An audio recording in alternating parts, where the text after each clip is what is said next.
How, in your opinion, do great leaders get others to follow them? Leadership creates a vision and pathway for the followers.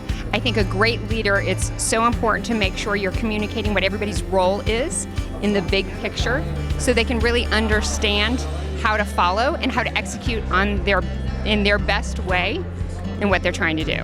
I look for this in all of our leadership. We call it the 3 C's at DSG.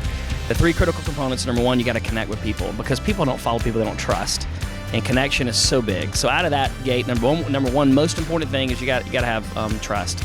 Outside of that, number 2 is you got to create clarity, which is the vision, the path, execution, all those pieces of it. You got to create clarity. And number 3, commitment. And it's the leader's job, I believe, to provide those 3 things: connection, clarity, and commitment. You do those 3 things, you're going to win. Do you have a thought about any books that you've read recently that had a leadership in mind?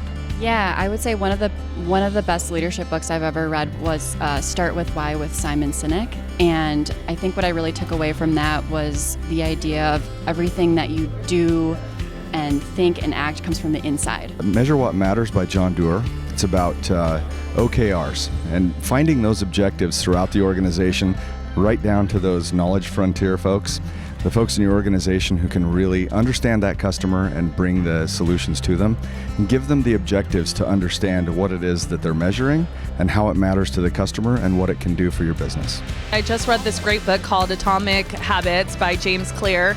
And really what he talks about is you can become better by just changing 1% a day. But one of my favorite books is actually Elizabeth, CEO. And that is about Queen Elizabeth I. And of course, she had a lot of challenges. And her book explains how she was basically had all the attributes that a good CEO has today. I've always thought Good to Great was an excellent resource for leadership through generations. Hewlett-Packard, IBM, some of the most venerable, timeless, keepsake brands in our industry, we should share here with that same level of authenticity. 3 Signs of a Miserable Job was the most recent one I read, which is a motivational book on how to lead people and how to manage people, and it's a story, and wrapped up in a good lesson.